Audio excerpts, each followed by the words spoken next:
এমছু আৰু কংগ্ৰেছ যে ই মুদ্ৰাৰ সিপিটি আৰু ইপিটি আজি আপোনালোকে মিডিয়া বন্ধুসকলে গমেই পালে আৰু ইয়াত আমাৰ এই ইঞ্জিনিয়াৰ ষ্টাফ আহিছিলে তাৰপিছত ভিডিঅ' আমাৰ মৌচুমী মেম আহিছিলে আহি কিনে তেখেতে ৰাস্তাটো পৰিদৰ্শন কৰিলে কৰাৰ পিছত তো ৰাস্তাটো ভালেই পাইছে আৰু পাব্লিককো আপোনাৰ 4.5 মিটাৰেই লাগে সেইমতে আমি কাম কৰিছোঁ কিন্তু ইয়াত যে মানে আমাৰ MLA মুজিবুৰ ৰহমানক মানে হেও প্ৰতিবন্ধ কৰিবৰ কাৰণে কংগ্ৰেছীৰ এছাম দালালে মানে উঠি পৰি লাগিছে নেমচুৰ লগত সেইটোতো মানে গোটেই ৰাইজে বা আপোনাৰ মিডিয়া বন্ধুসকলে আপোনালোকে গম পালে নেমচুৰ আপোনাৰ এতিয়া গোলাপ ৰাব্বানী গোটেই হ'ব কিন্তু গোলাপ ৰাব্বানী অহা নাই ইয়াৰ আমাৰ যিবিলাক আঞ্চলিক আৰু ডিষ্ট্ৰিক্ট যিবিলাক নেতৃত্ব লৈছে দিন ইছলাম আবু আনচাৰী আৰু তাৰপিছত আপোনাৰ তহিদুল ইহঁতৰ গ্ৰুপ আহি কিনে আপোনালোকে ভাল এইমাত্ৰ দেখাই পালে গোটেইকে কংগ্ৰেছী আপোনাৰ এই আমাৰ বালিগাঁও পঞ্চায়তৰ যিজনী আঞ্চলিক সদস্যা তেখেতৰ নমিনী আহি কিনে বৰকতুল্লাহ আহি কিনে কেনেকৈ আপোনাৰ দম দেখালে মাৰপিটৰ এটা সৃষ্টি কৰিলে কাউন্সিলৰ নিজে উপস্থিত আছে হতাহতি মানে বৰকতে মানে ইয়াত হতাহতি কৰিলে আমাৰ গাঁৱতে যদি আমি সিকিউৰ নহয় তেতিয়াহ'লে আপোনালোকে চিন্তা কৰক এই কংগ্ৰেছৰ গুণ্ডা বাহিনী কি নকৰে তেতিয়াহ'লে ইহঁতে হেৰি বলেৰো লৈ আহিছিলে স্কৰপিঅ' লৈ আহিছিলে তাৰপিছত টাটা ভেনু লৈ আহিছিলে মোটামুটি 50-60 জন ইহঁতে আহিছে আহি কিনে আমাক আক্ৰমণ কৰিলে আপোনালোকৰ ওপৰত যিটো অভিযোগকাৰী আছিলে বুলবুল হুছেইন তেখেতৰ লগত আছিলে বুলবুল হুছেইন তো সিহঁততো গোটেই গ্ৰুপে আহিলে ইহঁতে যে মিলামিল আছে গোলাপ ৰাব্বানী গ্ৰুপ আৰু আপোনাৰ কংগ্ৰেছী এইকেইটা মানে একদম পুৰা মানে মিল থাকি কিনে এতিয়া মানে স্পষ্টভাৱে আমাক ইয়াত আক্ৰমণ কৰিলে আপোনালোকক কাক আক্ৰমণ কৰিছে এতিয়াতো চবকে কৰিলে মোক মানে এক গল্টা মাৰি দিলে আৰু ৰাইজৰ লগতো হাতাহাতি হ'লে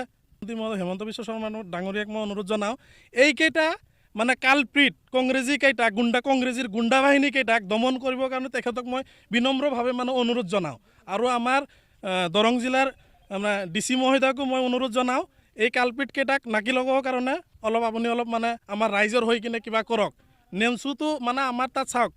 এইটো কেলেংকাটো লগাইছে নেমচু আৰু এই বুলবুল হুছেইন নামৰ ল'ৰাজনে আমাক ডাইৰেক্ট আহি 50,000 টকা দাবী কৰিছিলে যেতিয়া আমি নিদিলোঁ 50,000 টকা আমাৰ ৱাৰ্ডৰ কাম আমি যদি সংগঠনক আপোনাৰ পইচা দিব লগা হয় আমি কি কৰিম কওকচোন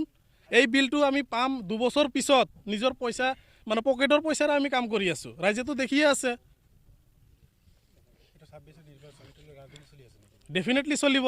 আৰু কংগ্ৰেছেতো সেইটো প্লেনেই কৰি আছে কংগ্ৰেছে যে গুণ্ডামি কৰে